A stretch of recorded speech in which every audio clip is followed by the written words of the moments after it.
trust me, it's freaking woken myself up Yep. quite a lot to how I was saying all of this in the episode. Yep. And yet, did we ever say how this podcast started? Have you changed your opinion on something you previously said in the podcast? Which is such a good question. that is a really good question. I'm fucking certain I am. I just am. Am I part of the problem? I almost feel like I didn't reflect on myself enough. I feel like I lied to myself a little bit. I started to think to myself, do I want that system to change for me? This is another really beautiful one. What is your favorite thing about each other? God, this person is so fucking cute. And I think once I stopped trying to be better for everybody else, I started being better for myself. I can say no, and that word is extremely delicious. Oh, I'm blushing so much. Oh my God. And you were like, you're just straight up like, I'm a confident ass bitch and I know it. I'm like, yes. We would like to begin by acknowledging the traditional custodians, the Wurundjeri people of the Kulin Nation and Wadamadigal peoples of the Darug Nation, whose land on which we record today, and pay our respects to their elders past and present. We extend that respect to Aboriginal and Torres Strait Islander listeners with us today. We want to remember that sovereignty was never ceded and a treaty was never and still hasn't been signed. We just wanted to highlight some campaigns and causes. So I have picked the Disability Justice Network Mutual Aid Fund. So this is off their GoFundMe page. Across so-called Australia, disabled people continue to be oppressed, thrown into poverty, prisons, institutions, and regularly denied the medical and social care needed to survive. This struggle is only amplified by Black, Brown, queer, and other multiple marginalised disabled people, with many of us subjected to ongoing violence. This is a national mutual aid fund to provide support to marginalised disabled people. For many of us, getting the financial and material support to afford surgery, medication, mobility aids, and put food on the table is a matter of life and death. And I think moving forward, it's really important to really support mutual aid organisations, particularly if you have listened to our toxic non-for-profits sector. Grassroots mutual aid organisation actually gives money where it needs to go. And always remember that a lot of mutual aid organizations are ongoing. So even if like in the GoFundMe or whatever, it says, oh, the goal has been reached, a lot of that has already been spent on providing support. So it's always just good to maybe, if you can, set up a ongoing donation. Otherwise, please do share it around to see if somebody else might like it. And I'll just pass it on to Angelica. Thanks, Inez. So my cause is kind of similar, along the similar lines. So this is the First Nations Disability Network, and I came across the First Nations Disability Network of Australia when I was volunteering for this research project a while ago that was looking at Indigenous communities and autistic children, because there has been little to no research, done to support supports for families with autistic children within First Nations communities. So it was really eye-opening just to speak with a lot of families that were getting involved. And I'll put actually the research study that came out of that, because it was a beautiful one. But this network is a really important network because they're born out of a community movement and a desire to make sure that First Nations people with disability, their families and communities are supported and are recognized for their lived experience of disability in a social model of disability is what they focus on. So if you want to look up the social model of disability, definitely do so, because the way that we talk about disability in our communities and society, we often don't recognize that it's the society that actually disables quite a lot of people. Yep. So that's important to reflect on. So I'll just read this straight from their website. It says, we're born of the efforts of advocates who were working from the early 1980s to bring attention to the specific needs of First Peoples with disability and their families. FPDN was established informally in 2010 and registered as a public company limited by guarantee in 2014. Our founders are the leaders of the Aboriginal disability movement and have been working to uphold the rights of our people since the 1980s. Our organisation was founded by Uncle Lester Bodstock, who remained a long-standing member of our board, and they also then encourage people to join So your membership is also free as well if you want to join as a supporter. But one of the really great things is that they proactively engage with communities around Australia and consistently advocate for the interests of Aboriginal and Torres Strait Islander people with disability. And I think it's really important to get behind these sort of things because as you've seen from the cause that Inez just mentioned and this one, there's a lot of intersectional issues that don't get addressed. I would encourage those who are listening to not look at intersections as like individual silos. Definitely get behind these causes. We'll put the links into the description. Welcome back, of course. Ew, welcome back. Yay. So this is actually our final episode of the season, which is, I guess, I don't know if it's bittersweet. Like, I don't know if that's the right There'll be so many more. It is a little bittersweet. It's like, wow, it's like the first season. The first season is gone. Yeah, it's like you just realize, oh my gosh, like this, how it all started, and to see how where it's become and where we're at right now has been amazing. So first and foremost, we want to thank all of you so much for tuning into the podcast for season 1. It's been truly amazing and a blast just to get to know this kind of format of being able to share our voices and our experiences, but also chatting amongst each other about all of our lived experiences as well. And we hope that this season in particular has challenged you in terms of your thoughts and understandings of the experiences of women of color. Remembering this is just myself and Inez, we're two of many. Yes, many different experiences, viewpoints, stances on specific things as well, which is the beauty of this podcast being called Similar Differences. And so we hope that you've been able to either resonate or even be challenged or completely disagree with some of the things that we've shared. But today we get to do the wonderful thing about talking about us completely. Yay! Yes, can't wait. I know. So yeah, we'll be talking about ourselves this entire episode and doing like a Q&A. So we've got some questions for you to get to know us more and our experiences and just understand a bit of where we come from, circumstances or like viewpoints on life lessons, that sort of thing. So we'll get into those questions later. But we thought this would be a good way to round up the season, as we've shared some insights already about our experiences being women of color. So I guess let's just jump straight into the first question, which is a lovely one, which I really personally love because I'm a lover of books, and so is Inez. So what are some books that you recommend? Inez, do you want to kick that off? Absolutely, I do. I had 8. I will not tell you all 8. You can message us on Instagram and I'll give you all 8. However, I will tell you just the ones that are quite fresh in my mind, and they are quite different. So the first one is a fiction book for all you people that I know it's a rough time. Everybody wants to escape. Wow, I just noticed I talk with my hands a lot all the time. Hello, I am Single Ladies music video. Sorry, I literally don't know what I'm saying. Get on to the point. First book is a fiction book, and it's called The 7 Husbands of Evelyn Hugo by Taylor Jenkins Reid. I don't give fiction books 5 stars that often. This book floored me away. A Hollywood icon does one last interview and details all of the 7 husbands that she has outlived. So Evelyn will not do the interview with anyone else. And there's a connection between Evelyn and the journalist, and we slowly get to find out what that is. It is gripping. I think the most important thing that I took away from it is just like how deeply human everybody is. So complex, so nuanced that they genuinely feel real and flawed. I think throughout the interview, she's like, do you regret anything that you did? She's like, no, I feel maybe sorry for the people that I hurt, but I don't regret it. Which is a very interesting take. But yeah, there's lots of really beautiful gems in there, and I think it's beautiful. And I think a lot of our listeners will have a fun time reading that. I have a memoir.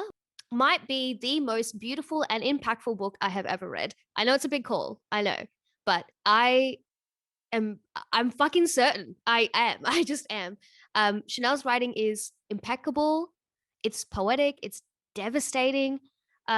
So she was known as Emily Doe, but has revealed her identity as a survivor of the Stanford University sexual assault case, where Brock Turner had assaulted her and got 6 months to the media, trial, friends, family, partners, in between. But importantly, how the justice system fails survivors. There's a video on YouTube of her reading her victim impact statement. And it's so deeply moving. It gave me hope. It made me feel seen and strong. And I don't have words to describe how much awe I have for Chanel Miller. Obviously, I know that it's quite a difficult thing to read, but I think it is definitely an important read, and it really highlights everything. And there's really funny moments in there too, and really sweet moments. Just a little audiobook recommendation. I would recommend the audiobook if that is accessible to you. Uh, it is just a collection of short essays. It's called The Good Immigrant. Oh, what a great name. Love that already. So they have two versions, the British and the American one.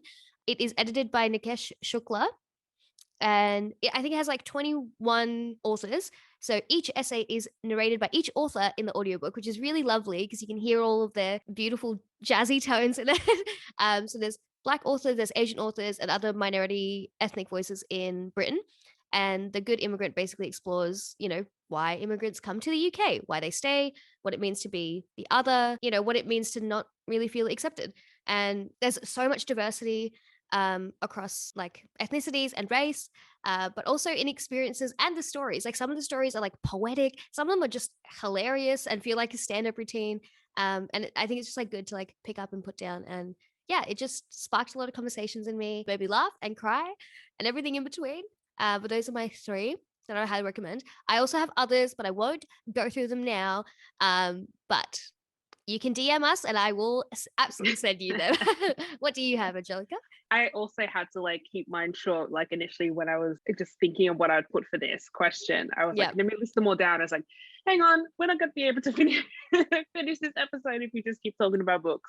So the first two I'll do in tandem because they're by my favorite author of all time, Chimamanda Ngozi Adichie. Her writing and the way that she writes about the African or just Black experience in general, even if you're not from those places or identify as such, it just hits you in a way that is so relatable. Even if you can't relate to it, it opens your eyes so clearly to the actual genuine experiences that a lot of us do have amongst the continent of Africa or in the diaspora. First one is called Half of a Yellow Sun, and there's actually a movie about it too, which is really beautiful. This book inspired my Year 12 English Extension 2 assessment, where I wrote like a short story, because when I read this, I felt it was very much for the first time me feeling like almost like you just described, and as like feeling heard, feeling somewhat represented, even though the characters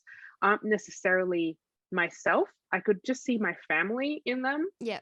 In the conversations that they would have. Just to give a synopsis, there's a young boy who's from a village, and so just to clarify, because people think that Africa is just villages, but like this, in this specific I know, right? But in this specific context, this boy was from a village that was considered much more poorer, and he's sent to go work in a different location in Nigeria called Abednego. Becomes really, how do I put it? Like, when you're just thrown out into the big wide world, into a location where you just don't know it, you're so intimidated, but you come across different feelings and experiences, and this was what he faced. So he was joined along that journey with like a young woman who left her life of privilege that she was experiencing in the place that he went to, because she wanted to go and live with the person that she loved. And another person comes into their life who then falls in love with this person's sister, and there's like a love story, but then the war comes in, and this, a lot of things are separated, because what happened in Nigeria is my region, where the Igbo people are located, essentially wanted to break off and become its own. That's still a thing that's kind of going on, to be honest. So a lot of the loyalties and the loves that they had for each other, and all these characters that met, began to collide and become quite divided. And it really gives you an insight into just the different types of characters and experiences across Nigeria, which I thought was just beautiful. And a similar thing is written about this next book that she has, which is Purple Hibiscus. I just this this, I don't like milk, but, but if I had to What is describe, what a strange synopsis. Okay, Angelica does not like milk. Noted. Love that. no, I'm like, that's the first thing that comes up when I think about this book. Just like, it's just so milky. Like, it's just so, Right, like in the feeling. in the feeling. Right, Like, right. I don't Okay, know, I get you. I don't know, yeah, I just feel that's such a terrible example, but that's what came to my head. No, But it's fine. it's similar in terms of the setting. So it's based in Nigeria as well. This younger girl and her 15-year-old and her brother, they live in this place called Enugu, kind of amongst a family where they're protected and they've got, they're loved by their parents. They go to a really like specific school that is much more privileged than other schools in that state. Yeah, like I said, they're quite protected from a lot of things in the world. But their father, although he's a really generous person, he's quite, a well-respected elder. What's beautiful about this book, it gives a lot of insight into living in a home where you've got all this access to things. However, religion and customs become such a suffocating experience and difficult to navigate and find yourself, and what can happen when bonds within families, because of like traditions and customs, do become challenged. And so I thought this was really beautiful because I kind of saw my mum in it, I saw me in it, I saw like my whole community really, and the kind of conversations that I'd be a part of, that I think it would resonate to people who aren't from Nigeria as well. And just quickly, I think another one that I really like, which is a recent recommendation that I have, because I just finished it, is called An Ordinary Wonder. I won't go into the full synopsis, but the main reason why I love this book is because I had never seen a book that was written about the Black experience of being intersex. And that is really like, when it comes to like anything to do with that experience and that identity within the context of like Nigeria or just other like, just in general in society, can be a big challenge. And so I just thought it was such a beautiful way to talk about what identity means in a context like this, and the courage to just be yourself and battle through shame that's forced upon someone because of their identity. So definitely would recommend that, because that's also, I think, a good book in terms of highlighting intersectionality and how it works, not just in a silo, but in silos, but like I talked about before, is very interconnected. Even the way we treat people has like an intersectional kind of lens to it. So yeah, I really love that book. Never seen anything kind of like it written. Fantastic. Everybody, go have a squeeze of those. Let us know what you think. And also please share your recommendations with us as well. So another question that we got was, what has been your favorite episode? So looking back on a whole season, I think this will be our 12th episode. Angelica, what has been your favorite episode and why? I had two. Actually, because I do love a lot of the episodes. So it's hard to pick. We love them all, really. First one that I do really like is the happiness one, and I think I like the happiness one for my own selfish reasons, because they're not selfish. Whatever they are, I already know that. No, you don't need to do that. Don't preface it with that. Well, I maybe I will take that back. Like I think this episode, there are the ones that I really loved the way that we talked about things. Yeah. For some reason, this episode really struck a chord with how I viewed myself and how I was currently feeling. I didn't know that. That's really special. Yeah. And I sometimes every time I think about happiness, or when I think about joy, I kind of go back to a few things that we talked about, but also the moments of being able to look into happiness for myself. Yep. And so I think that's probably why that is one of my favorite episodes. I seem to think about it like a lot. And then the other one would be Myth of Meritocracy. I think that was one of our most boss episodes. Oh, absolutely. Really, and also really struck a chord with other people who listened into the episode as well. That's routinely that's like the fan favorite. Everybody recommends that one. Exactly. It's really interesting, yeah. And I think because it hits home to a lot of what we're living right now and what we're seeing right now. But I feel like society is on the verge of moving to things that we talked about in that episode, like dismantling the way that we look at merit and the way and in several different structures, and the way that we uphold this idea of who gets access more deserving and that sort of thing, right?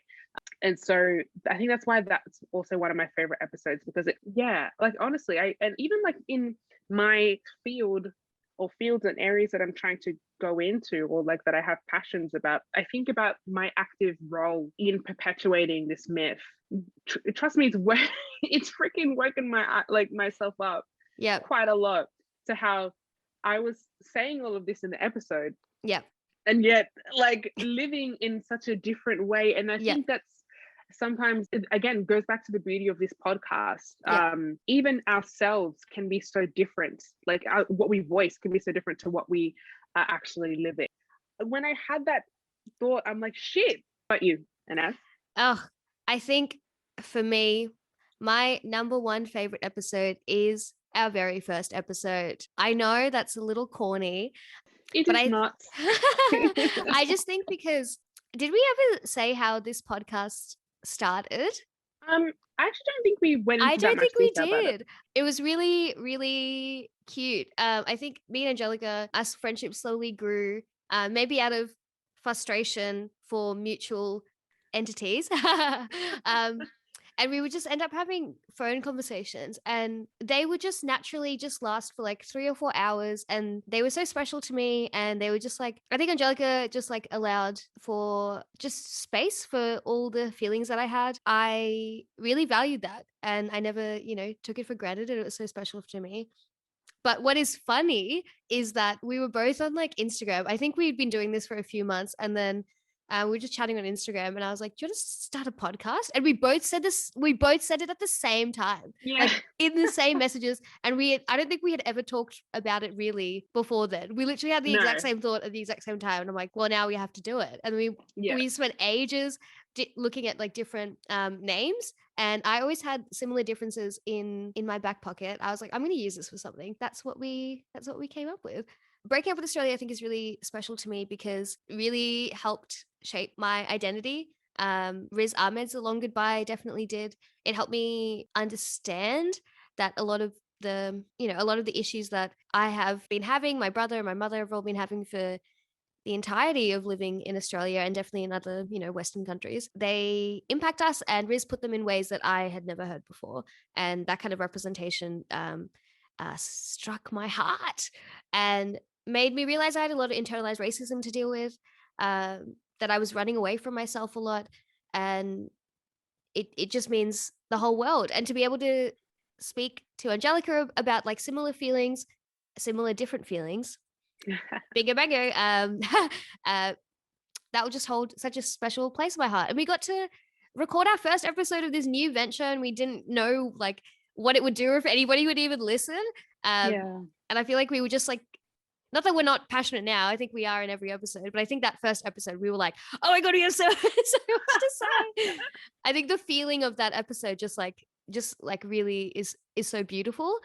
And also the name, Why We're Breaking Up with Australia, banging first episode title, if I do say so myself. No, that was actually a really like just I don't know, like solid way to really like begin the podcast, to be honest. Like it just I love absolutely. that title. And then similar reasons, Myth and Meritocracy. I think just recapping a lot of what Angelica's already said. I think for me it also helped me understand merit, and like the more you end up understanding all these structural disadvantages that you face and that other people around you face, you're like, I cannot believe that I haven't found, like, I feel like a lot of these episodes like putting words to things that we all kind of know, and just exploring them a little bit further. But the thing I liked about the Myth and Meritocracy one is that we like played both sides.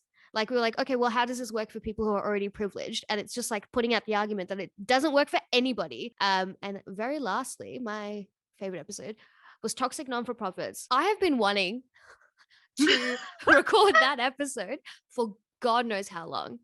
I was like ready to scream. It was just it was cathartic. That's what that episode was. It was cathartic to speak about all these frustrations I've had and Angelica has had and put them in one episode. And sometimes I go back and listen to it and I fucking love just like how impassioned we are, just to know that like these places that are supposed to do so much good are just inherently flawed. Okay, so another question one of my friends asked, wasn't an audience member. I'm so sorry. It was a good question though. So they had asked, have you changed your opinion on something you previously said in the podcast? Which is such a good question. That is a really good question. And I really had to think about it. Yeah. I even feel like the ones that I've just listed here to share with you all, there's just ones that I want to talk to more. We talked a lot about not-for-profits. Yeah. Not that my opinion is fully changed. Yeah. But I will say, I think for some reason, now I've been given so much insight into a lot of the behind the scenes bureaucracy. I didn't give enough leniency to the fact that there's just not a lot of room to navigate out of like some of the structures that exist. And it's not to say that my opinions changed completely. I just feel like I could have directed my opinion to be like, well, what is the fucking issue about those structures that these not-for-profits have to, and we did touch a little bit on this, but unpacking that a bit more. And also I wish I got the opportunity in that episode to talk a lot more about not-for-profits and the structure of who is the best, because I almost put like, or who sees themselves as the best not-for-profit, and then all these other people who are really genuine trying to like do shit, right? I almost feel like I grouped all of them into one category. And maybe that comes with further understanding of just this hierarchy that exists within certain industries. Mental health is a really key one, right? I think why I started to think about this was because I was chatting to someone who does like some beautiful work within the mental health space. They were like expressing like their frustrations with the structures of things, trying to get funding, all of that. And I'm like, I looked at how they're going about, I looked at their model of what they do. And I was like, they're actually doing what we were talking about in the episode and asking of not-for-profits to do. But it's the systems that were the challenge, right? And then I think about the not-for-profits who are part of the reason why we began this, not began the podcast, but were amongst the frustrations that encompass what we were experiencing at the time. Experiencing seeing firsthand how money gets flaunted to like gets sent to like some of these places. There's no like background check, no internal like, are they actually meeting the needs of the population they're working with? And I realized like we really need to create that distinction of who is best in these certain industries and what that means within the not-for-profit sector. And then also, what is my role of literally sitting within the organizations who call themselves the best? Am I part of the problem? I almost feel like I didn't reflect on myself enough and my positionality. And I went and looked back and I was like, damn, all these people that I'm like, looking at the toxicity of their cultures, I'm happily sitting and going about my business. Like, is that an issue? Is that not an issue? So, and I'm part of some who like that are really amazing. Where do I stand? I struggled a bit with trying to like think about my viewpoint on that one. So, and maybe it doesn't fully answer the question of whether the opinions change, but it definitely made me think a lot about my opinion on certain things shared in the episode. But it's still a freaking good episode. That was honestly like in this, and I said like I really needed to get some things off my chest. Yes, absolutely. I think another opinion that changed for me was the meaning of happiness, and I guess it's connected back to the question beforehand. I guess happiness, I've tried to reflect on what happiness means in moments, whether or not I'm better off seeking for joy rather than happiness, and I think I was looking at happiness and joy in such a big large picture, rather than bringing it down to like just individual parts of my life. I think that's why that episode is so beautiful, because I keep reflecting on that in moments where I'm just feeling like extremely like down and feeling like I don't have an understanding of what makes me happy. So I feel like my view, what I shared about happiness, has definitely changed because I'm changing in regards to what makes me happy in specific moments. And does it stay the same? Does that definition of happiness to me change? And is that okay that it changes on and off? Like, what does it change to now? Happy, maybe I haven't fully fleshed it out, but sometimes I'll be in a moment where I'm like, you know what? Happiness is just me literally standing here existing. I don't have to feel nothing, experience nothing, but I'm just happy that I'm just like there. Sometimes in some moments means I accomplished something. Mhm. Like I achieve something that's happiness to me. Like I get happiness out of that. Or being happy is connected to joy on its own. I'm not happy if I'm not experiencing joy. But then I seem to interchange between things, and I'm like reflecting on the fact whether like is it, and we mentioned this, like, is happiness one thing like all the time? It's so varied. What are the things that influence happiness over time for women of color? um so I guess I'm still trying to figure that out for myself. Yeah, I loved Selea's exploration of like what is happiness versus contentment. I do think Contentment. about that a lot. Hi, Selea, if you're listening Mm. to this, love you. Yeah. But like, what is contentment versus happiness? Because you Yeah, can't have happiness without sadness, because then that would just be exactly. your baseline. So, is that something that you even want to strive for? Oh, the real Yeah, questions. yeah, and I think that's the beauty of that episode, right? It puts, it's a daily, I think that's why I think about it a lot. It's a daily kind of reflection, happiness for me. So another one from the episode, I'm Not Your Exotic Girlfriend. Perhaps I needed to reflect on myself a little bit Okay. more and my relationship, because like I'm freaking in like an interracial relationship, right? Yeah. And was reflecting on the facts like, do I enjoy sometimes being this, like, what is the difference between exotic and different? Like, you know, it's Mm, like I've been in a situation where someone's like, oh my god, you're so different, and like it's been like in such a fetishizing way. I'm like, yeah. disgusting. Or use like exotic in that way. But then I'm like, if exotic was used in a different context and was actually something empowering, would I still be comfortable with that word? Maybe. Yeah, and exactly, it was a big maybe for me. So and it's never been used in that way to Yeah. me in society. So I started to think about that opinion that I had. Other than that, though, there's a lot like in other episodes, but I just think that a lot of these are opinions that are evolving. Even the episode that we just did Yes. on grade, I feel like I lied to myself a little bit. I fucking love achieving certain grades. Yeah. And I'm like, That's the point. and that's Yeah. the point, right? And like, and started to think to myself, do I want that system to change for me? So Yeah. I'm like, do I feel like right now, I, in my circumstance, I want that to change for myself? Yeah. And then I couldn't, when I couldn't get to a place of saying, yeah, I was like, well, hang on. Okay, let me go back to Yeah. what my view was with this. Yeah. Um, and what the motivations and this idea of success is. Because I think like the concept of success is something that is like so ingrained in me, to the point where it's like I can't imagine a world without a grading system, nor do I want to. When I had that thought, I'm like, shit, I realized that this goes back to conversations that we've had before about merit, Mhm. and trying to break out of the system of like meritocracy, and like and this idea of who's more deserving of certain things that you just get built, that gets inbuilt in you, especially as like an immigrant, like and the parents that you have, and your family structure, and what's constantly said to you from young. I think that's why I was holding a little part of myself was holding back onto the like feeling of, no, I don't want this system to change, Yeah. because it's working to prove something too. Yeah. But then I was like, hang on, little part of me, Yeah. why are you holding on to anything? Hmm. What is the reason why you're holding on to that? Yeah. And so that's what made me go back to that opinion I had in the episode and be like, no, actually, I'm speaking truth to what I'm feeling. Yeah. It's just there's another inner part of me that exists because of how damn ingrained Yeah. grading,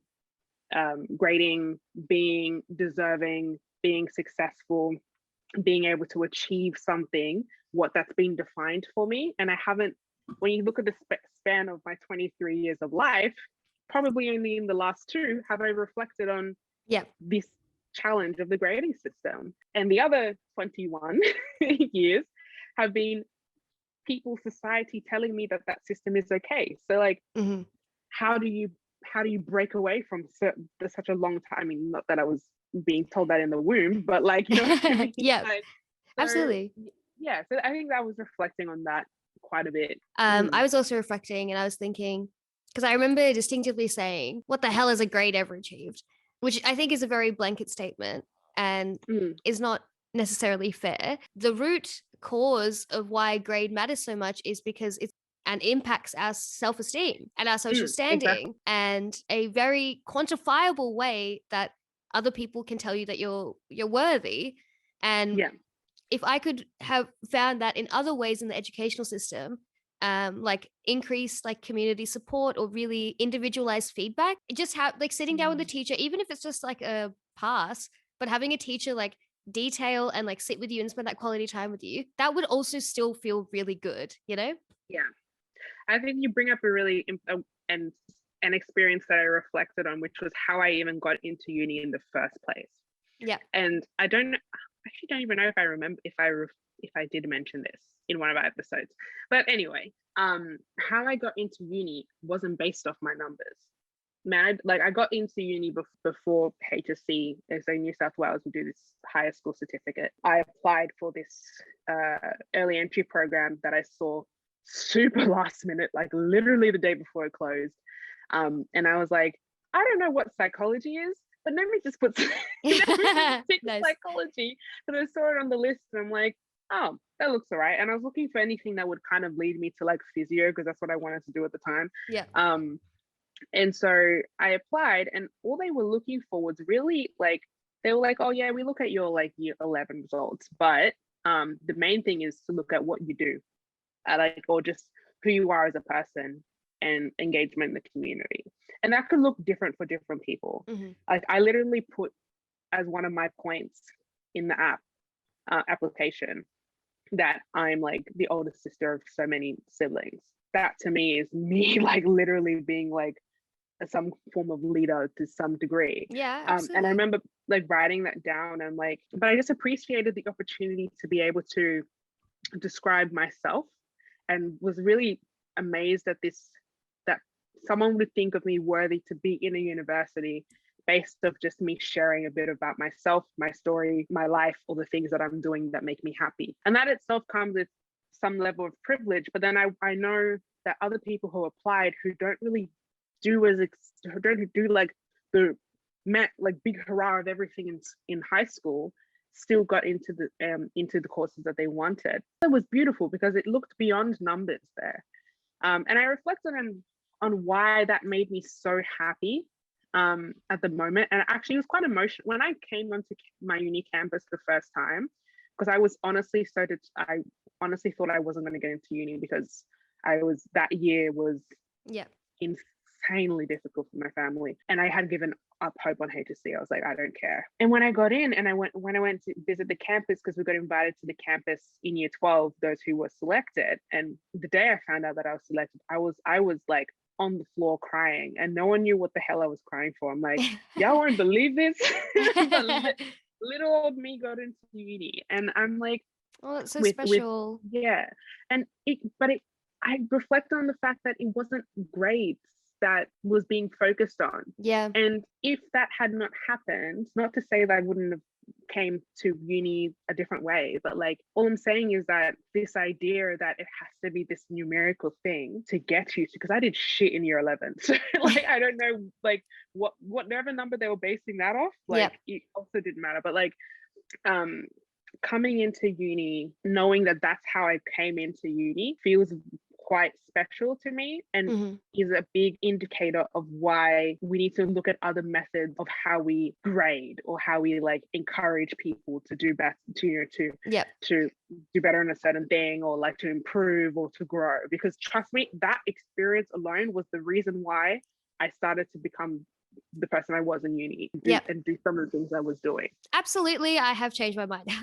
The main one that I think of is in the I'm Not Your Exotic Girlfriend, where I was speaking, mainly reflecting out loud with no real filter, about my relationships, and particularly my relationships with women, and how I think I said something along the effect of how I understand that everybody is on their own journey. And this is coming from a place of hurt, being hindered in a bed, underneath a bed, or being like, hey, mom, no, it's a friend. Like that invisibility when you just so badly want to be seen and be proud to be with your partner. I think those experiences made me feel hurt and really small and unlovable. And my feelings, obviously, like, are definitely valid. But I also, it just gave me more to think about, like reflecting on that episode, because I made that statement about me, and I can only speak from my experience, but I wasn't recognizing the fact that my partners were also trying to protect me and themselves. And just to, navigate who they are. And to say that, I think I said, like, I couldn't date somebody who wasn't out anymore, because that would just make me feel shit. And I feel like that's really unfair, because sometimes families are just not part of the equation. And I think personally, of course, you need a community around a partnership to really help it grow. But sometimes family is not part of that equation, or parents aren't. And obviously it can have, indirect bearing on the relationship. But if you have a relationship with somebody or a few people, and that's beautiful, but they haven't come back to a specific group of people, but they might have to others, that is for them to decide. And as long as you are happy and you're being treated well, and you're safe, and you are able to be yourself with them in other aspects, maybe just not in one, I think that's an important thing to think about. And I don't think, if I were to date again, that I would put this blanket rule of, because you come out consistently throughout your life. I'm like, oh, everybody must know I'm bisexual. I feel like it's just like, I feel like everybody knows, but there are things that like will catch you off guard. I'm like, oh, I have to explain this to you again. Or like somebody you've never met, and then you're like, oh, my ex-girlfriend. They're like, oh, and you're like, oh, I forgot that this is sometimes a response that happens. But yeah, you just do it, continuously, pretty much for your whole life. And if it's not for a particular group of people, it doesn't mean that. Obviously, family is important, and but that blanket statement that I said, I definitely don't agree with. Obviously, it would probably still make me sad, and I would have to communicate that. But sometimes people's safety is more important than your ego. Yeah. So that's my whole 180 turnaround. But another one was something that you had said, Angelica.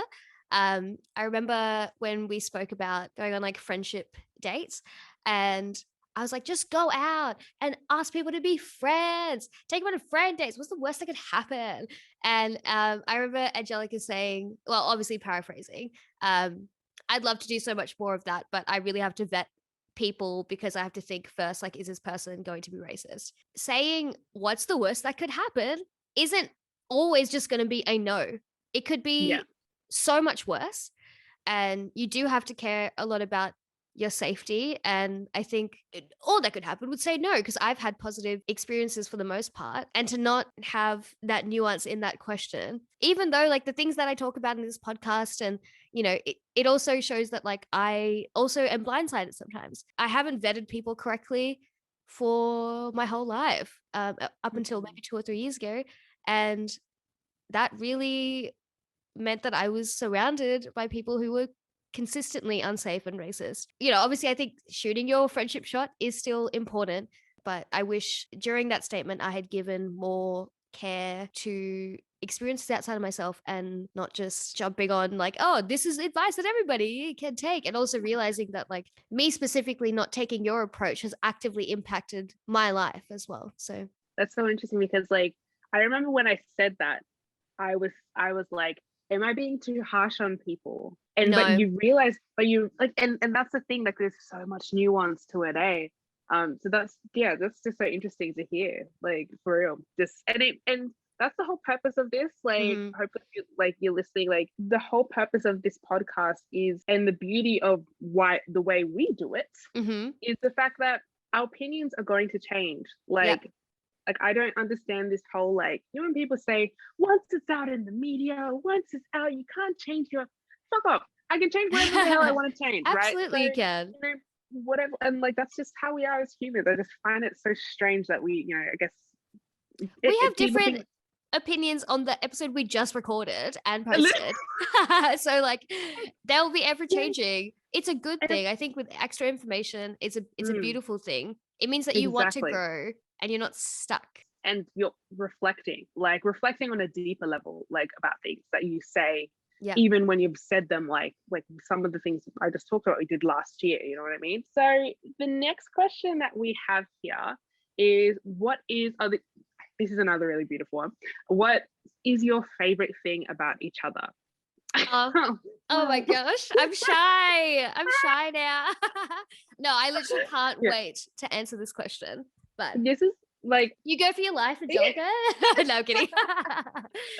This is one that is, obviously, if we could do like a whole 10, 20 episodes on this, right? Whole season.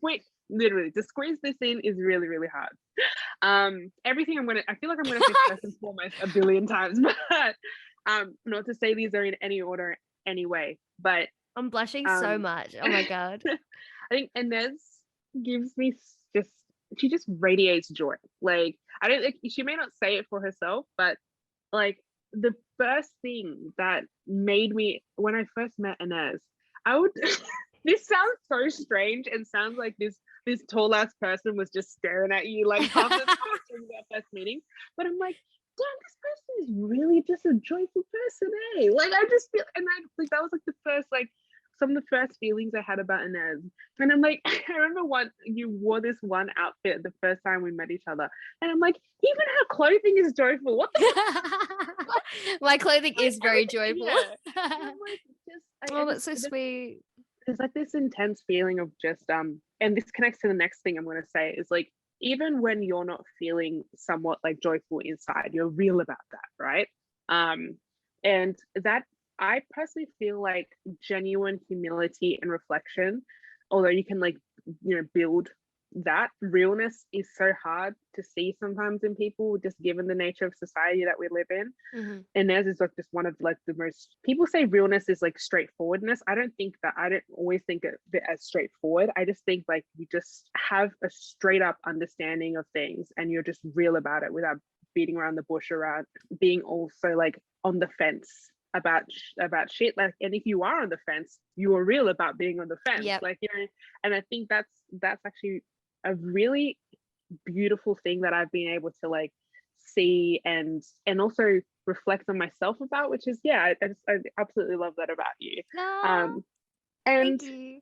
You're welcome. I don't know what to do with my face or all my emotions right now. Regardless of, like, again, what you're feeling, you're so appreciative in every moment, like, and you just see things for what it is and you just appreciate that, and or you just grow from something. And I just love, I think I'm just drawn to people like that in general, but I really love how that is just innate in everything, like even just in the way you talk, like, or even like just on the phone, like with you, like, it's just, I don't know, I feel like, if I could blush. It's I hope you know that I like lots of people definitely see that, like even conversations that you'll have about like uni, or like you'll have about like other parts of life, you just seem so appreciative of everything and appreciative of people and just the words that you say and the word and also appreciative of yourself as a person. I think the biggest one I recognize is confidence. Now, and I love how you're a confident person. Absolutely. And that, I think you're probably the first person I'm truthfully that I honestly met who just genuinely says, I'm a confident person, I know it. Like, and without having like I know, like, obviously there's been a journey to that, but like, yeah, for sure, but like, who says it in a way that doesn't feel like yeah. yourself, you know? And so you are probably one of the most confident people that I know, and there's something about your confidence that I feel like every time I don't feel very confident, I have some of the phrases and the words that you say. Oh my God, do you? In my head, like, that I will recount. Like what? Like what? I remember one time you were like, and you were just straight up like, I'm a confident ass bitch and I know it. I'm like, yes. I just have that little voice just like sometimes popping up, and then I just love that. Like, to be around that type of energy at this point in my life. Not to say I'm leeching off that energy, but like, you can leech as much as you like. That's fine by me. Yeah, it's just being able to have a friend like that, amongst like, yeah, other people that just say they're confident and don't mean it, and then I'm trying to figure out what confidence fucking means, but I see someone who just, yeah, who's just true to themselves, and owns that. Like that's such an amazing thing to have it, yeah, you know, and to see in a friend, and to see that that confidence is always growing, even when you feel like perhaps it's not, you know. I see it. I feel like Inez has been one of the few people who has cracked the code of knowing how to get me to fucking speak when I'm in times of like when I should be speaking, or should be like, and I think that comes to my point of how approachable you are, and how even like, and I use the word vulnerable in the sense that because you're so approachable, I know that you're vulnerable in that sense, like to that, and you have that vulnerability, and that makes me feel like, oh, I can actually speak to this person. I don't have to feel like I'm a burden chatting to Inez, or like I'm using Never. up her time. And she's like just the sweetest, like in terms of the way that you just talk, and like you communicate, like you can like, oh my god, this person is so fucking cute. Like Oh my god, I'm gonna throw this microphone out the window. Oh my god. I'm like, yeah, you're just like, This is so sweet. you're yeah, like how approachable you are is really, like really amazing, and it has had an influence on how I am approachable to others, you know. And yeah, so I love that about you as well. And I think you know, I'll wrap it up with this final one, but I feel like I can be myself with Inez, and I don't, and by myself, that's a really, really important thing to me, because that makes me feel like I'm safe. It makes me feel like that the other person can feel safe as well. And when I'm truly myself is where I then, you know, after those moments I have with that person, like whether it's chatting on the phone or, you know, whatever it is, like the moments afterwards and the feeling afterwards I get is very important. Yeah. And I feel like every time I've spoken with you, I've shared a moment with you, afterwards I'm like, I just feel like just this intense feeling of like happy me, and that I was just with another person who just like made me feel that way. That's the only reason why, like, I think that's how I view friendship sometimes. Like sometimes you can really tell how you feel about a friendship after a specific moment with them, like actually any moment with them. Yeah, And I that's so have those true. ones where I'm like, I leave and I'm like, fuck. Shit.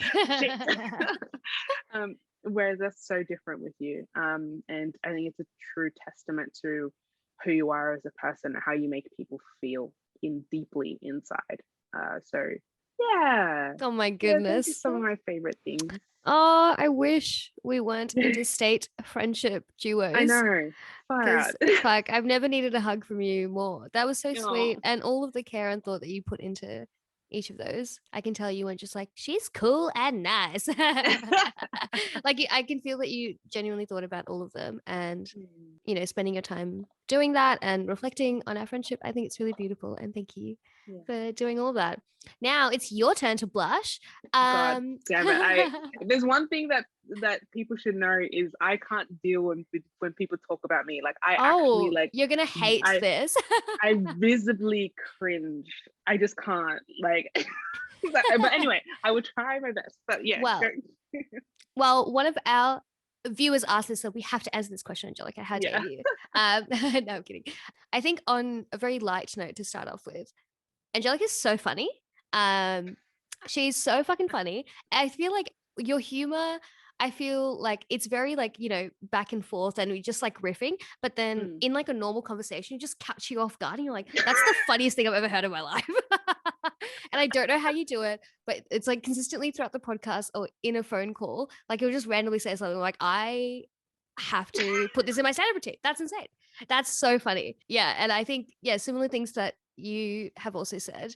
I think I know that you are so beautifully authentic to who you are. Not to say that obviously that doesn't change, but I think you hold space for yourself and especially for others and their vulnerability. And you take every care in the whole world to make sure that people are safe. And when people even like, share their vulnerabilities with you, or when I have, you never make me feel like I'm a burden, and you just hold space for all my emotions and for your own emotions. And I think that's really special. I think honestly that's really rare, to be able to just share all of that and have someone just like hold it in their hands and be like, yeah, it's okay, don't worry about it. Or like get angry with you. Like that's my favorite thing. It's like I love, oh my gosh, there's nothing more than I love than being like, oh my God, Angelica, you will not believe. Like that's my favorite text to send, because you know that like any energy that is there will like absolutely be matched. She'll get right up with you, I think also in like, a lot of the conversations that we have, or even just in general, in the podcast and definitely personally, I think being able to like look at the space in between topics and relationships and looking at things from both angles. I think people confuse looking at things from both angles as opposed to actually being in the gray, So often it's like, okay, well, there's this side and there's this side, which I think I fall into quite often, which is like, okay, let's look at how this person or this issue, and try to look at it from both angles. But I think what I admire so much about you is that you do look at those things, but I feel like you understand all of the gray and all of the nuances, and I feel like you live in that space in between, life or just situations that we want to talk about in the podcast, or anything at all. It's just like a lot of these issues are really complex, and they require so much understanding, and being able to explore of that, with understanding and creativity. You handle that better than anybody else, I know. It is just the care that you give to holding that gray is so special, and I have never met anybody who is able to do that. It doesn't mean that freaking Angelica will not put up with your fucking whack ass behavior. It just means that she might understand it.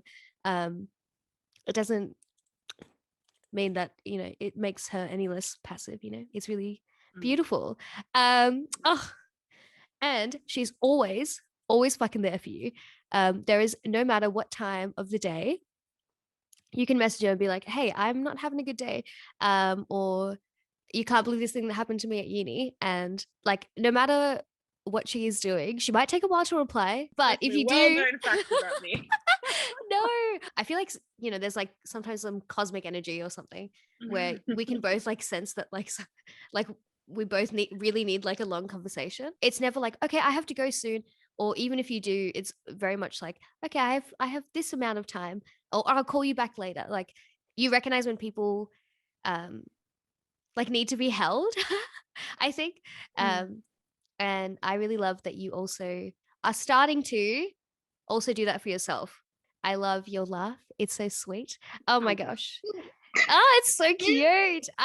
It's so hiding my sweet. mouth. No, it really is. Like, I feel like sometimes throughout the podcast, your laugh, which was like, it's so special. And I love editing the podcast, and like, I can like recognize now when Angelica's about to laugh, because it's just like, whoa, it just feels like a roller coaster that you're going on, and it's just so sweet. I love it. And yeah, I think you just wholeheartedly love everybody around you. And I know that like the journey to loving yourself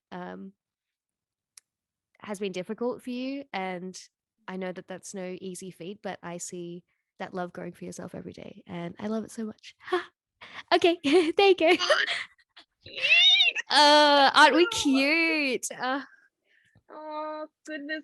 Fucking Gladys and COVID and everything. I just want the borders to open. I know. Actually, please no, open the borders maybe for I us.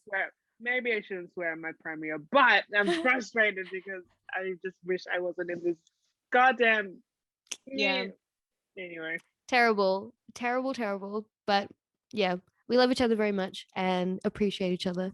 And I've never had a friendship so beautiful and just so sweet and understanding and vulnerable. It's just so amazing. And it's like, it's actually bonkers to think about that we've only really met in person twice.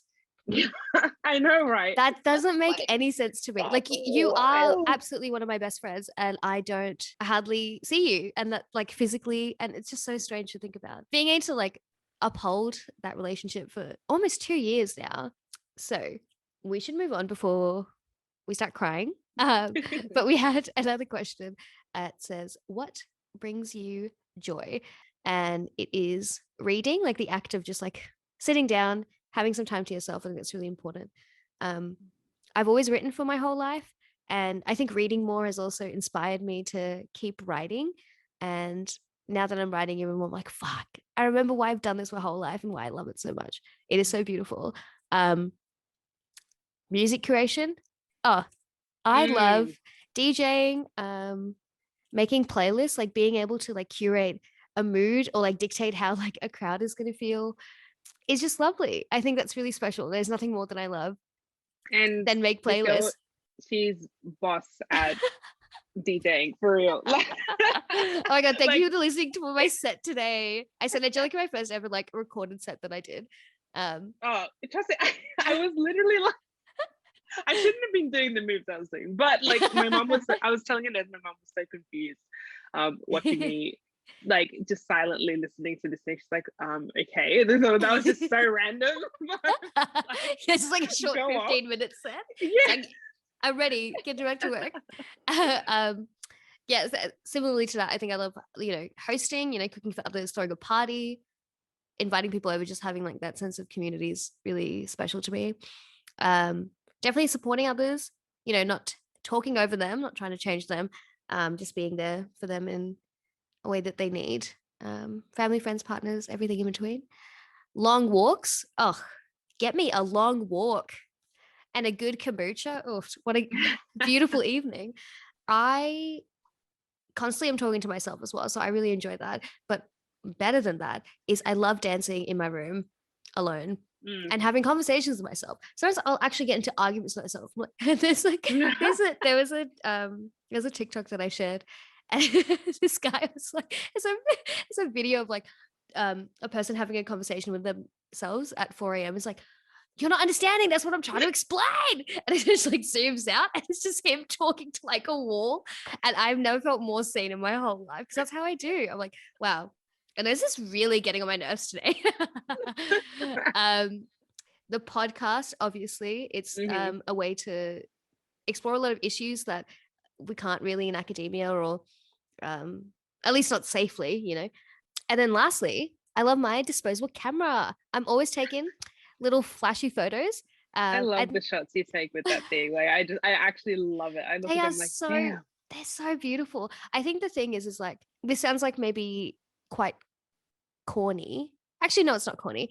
For pretty much my whole life, I have survived suicide attempts. Now that I feel like I have something to really live for, and it feels so tangible, and like that feels almost scary because like, oh, I've spent, my whole life trying to rebuild a life of joy and support and kindness to myself, and now I have that, and now it feels like things I could really lose, and that's just like the fear in me. But I think it's really beautiful to remember that you are at a place now that you've always wanted to be. And I just want to hold all those beautiful memories. And I think because with the disposable, you have to like kind of pick your moments and everybody kind of gets excited. They're like, whoa, what's this vintage thing? And you don't know what it will look like. So you don't have time to like obsess over it. It's just a moment that is there and then it gets printed and then you can like share it with everybody and like put it on your wall. And like having that physical embodiment of like almost like happiness and joy and a moment in time, I think is just so special and makes me unbelievably happy. Yeah. What about you, Angelica? Love that. So I have like some similar things that you've mentioned, but yeah, what brings me joy? Family. Family goes beyond just like who people are. I think just the nature of family, because my family's so complex and I've had such up and downs with it. But what remains so important to me is seeing joy in my family, and that comes with friends as well. Friends I see are family, brings me joy all the time when I think about family. Reading and storytelling in particular, I love storytelling. I think looks so different in different contexts, and I feel like Western society has tried to brand storytelling in a specific way. Yeah, but storytelling can be anything to me. Sharing part of you, part of your experience or others. That's why I love this podcast so much, and other ways where I get to do that, whether it's writing, which I absolutely love to do as well, and that brings me a lot of joy. even just storytelling through like recordings that I just do on my phone when I have a thought like that. It's like that brings me a lot of joy as well. This might sound really cliche as hell, but I love I love seeing others grow. Like there's sometimes I'll be in moments where I just like sitting back and watching someone just be at their best. Yeah. And I don't care about myself in that moment. I just enjoy that. And I love seeing that so much. So seeing others grow. I love nature and I love colors specifically. I've always been like this big like color person. Like I was the one in school who would try to like find enough coins or money or something like that to like the whole big pack of colors. Like, nice. for pens, or like even now, like I can't really do much without a specific color around. Like if the internal surroundings I'm with, like aqua is everywhere. I love that color, but I'm also like I need colors in just any shape or form. So I love that, and that's probably what I fixate on a lot when I'm in nature. In general, what brings me joy? Power given to voices that are marginalized by society. Hello. So Simply joyous. put. Beautiful. Seriously, like nothing brings me so much more happy. No, I just in general love seeing that happen for people. It's so important. I also love dancing. I would just randomly do like the most hard out like dance to like whatever. Like lip syncing in my room, and I don't care. Love. My siblings are just like, what the hell? And then I guess hand in hand comes music. So I love music of all forms. Like some people don't realize I really am into like I love my R&B, I love my Afro music, but I also love like things like rock. Like I'm a massive like rock fan. Like hell yeah. Yeah. And so like I just like anything. There's some forms of music I don't like, but whatever. I appreciate it. I love what brings me joy, hair braiding. So like people look at my hand like they're like, oh, how do you do it by yourself? Like when I tell them that I do, I'm like, well, complicated process, yes, but I generally love just sitting there and being able to, even though it takes so long, and I am like dread sometimes the times that I have to do it. I'm like, when I'm doing it, I love the finish, and I love what I know I'm going to accomplish. Yeah. And almost that it's like I love knowing that my ability is better than what I could just pay someone to do, like almost. And I love just being able to accomplish that. So yeah. And I love just the art of it as well. I love and what brings me joy and eases my anxiety a lot is roller skating. Hell yeah. My goal is hopefully by next year, I want to do a full like I think by then I will actually get TikTok so I can show this off. Oh my God, Angelica's getting TikTok, hold her accountable. Is only just to show off my skills in roller skating when I finally do a full routine to September by Earth, Wind and Fire. That's literally what I want to do. That's so amazing. Why have you never sent me a video of you roller skating? That's actually really fucked up. Friendship over. You gotta send me a video, and I can't wait for that routine. Oh my gosh. Yeah, and there's a long way to go, but I'll get there. I love researching in general. I probably like my boyfriend probably gets so annoyed sometimes when I'm like, well, this new idea of how we could do this, and like nothing. He is appreciative, but he's like, God damn. You fill your brain up with so many ideas. I feel like I should be selling these, but you should. I love, which apparently is actually a thing that I discovered. But anyway, everything is we can capitalize off. Always loved sport. I think sport has been something I've held on to, and that brings me a lot of joy to the point where, you know how people subscribe to Netflix? I will instead, and like in all honesty, subscribe to KO Sports, and that's like brings me much more joy than Netflix. Oh hell yeah! Like that's or like I just love doing any kind of sport that there is, except is it golf. Playing and watching? Playing and watching, yeah. Nice. So like I remember my family used to be so confused when I'd sit and watch cricket like hours on end, and I'm like just studying. I didn't know what cricket was, like how it was played when I was younger, but I just loved watching the thing. I'm like, this is fascinating. Let me just watch them throw this ball and hit it, like, and just stand there in the grass. All right, so we're on to our final question, which is also a really lovely one. What have you learned too late in life? Inez, do you want to kick us off with that last question? Yes. Wow. So much to say. I think the main theme that keeps coming up in a lot of the answers that I was trying to think for these is how much you can't overachieve your way out of actual healing, and how much of overachieving is a trauma response to prove that you can be better, and that you won't let this trauma define you, and you'll be the best no matter what.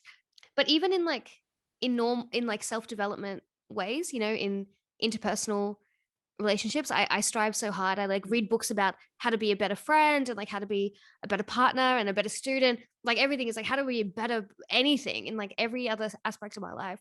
And I think all of these things are important, and they have made me a better friend and a better partner. And a lot of that is just like overachieving to try to get other people to like me or other organizations to like me, when I didn't even know what I liked about them, you know? I wanted to stop trying to get people to like me and actually be somebody worthy of liking, Really understand that whatever you have going on and all the stuff that you have been through and all the stuff that you have also done, let's not forget that as well, that you need to really sit with that and process it. And that can look any way for you. But honestly, it's just giving yourself time and reflection. I think there is no amount of programs or books that I could read. Not that those things haven't helped me. Just, I think the most important thing is like just sitting with yourself and not trying to be the best person to everybody else, and just really try to heal, especially like, your inner child and the stuff that you've been through. And I think once I stopped trying to be better for everybody else, I started being better for myself. But yeah. What about you, Angelica? Can totally relate to every single word of that you just shared. Oof. This is hard. Jeez. It is hard, right? Oh, I think the one that I've chosen weaves in a lot of different other ones that I had as well. I can say no, and that word is extremely delicious. Oh, absolutely. Eat it up and chew it back out for these people, because look, people don't see it enough. Like, I wish I could actually projectile vomit that word more every day, because it connects back to this feeling that I have now about things where I think, I don't know if I've said it on this podcast before, but I say it a lot to like my sister and stuff, and I think I've said this to you and as well. I'm like, if it's going to make me prematurely age, I don't need it in life. I'm going to say no. That's such a good saying. I love that. And I'm like, I don't need to be doing that to myself. No is okay. Yeah. I would attach me as a Black woman saying no as being defensive, or being like, I can't do this well enough, or I don't have enough energy, or I'm not being super woman, whatever. Or that no is me being disrespectful. Finally have recognized that, and maybe this is me in my research now that I do, children, young people have full agency. We shouldn't be looked at as just becoming adults. We can say no to things when we don't want to do something, or when you see like an opportunity come through and you're like, this is not the right time, say no. I feel like people acknowledge that and receive that well now. There will be times where people will challenge that because they still have this view of what they'll look at me and be like, oh, who's this Black girl to be saying no to this? Like, look, me giving her this opportunity. No. When people remember that's, you're firm on that character, but you're also humble in the way that you say no, that is really crucial too. And I think is a really amazing skill to learn at a young age. So I wish I knew that was okay for me to do, that it's okay, that I can still own my position on a specific thing. Well, with that beautiful, beautiful statement, thank you so much for tuning in today. I think that's all of our questions. I hope that you have loved hearing our beautiful, sexy voices over the past year. We will be taking a little bit of a break as we're getting ready for season 2, just because we have other parts of life in general, but we won't be gone too long. In the meantime, we would love for all of you to still check out our previous episodes or make any recommendations as to what you would like us to talk about in the next season. We appreciate you all so much. for not only donating to the causes, sharing them, starting discussions with us, sharing our Instagram page, sharing it with other people. If you're listeners, please say hi to us. There's nothing but gratitude and love and, the lifelong learning that me and Angelica both held so dear. So we hope that you all have a beautiful day and stay tuned for the next season. Bye. Bye.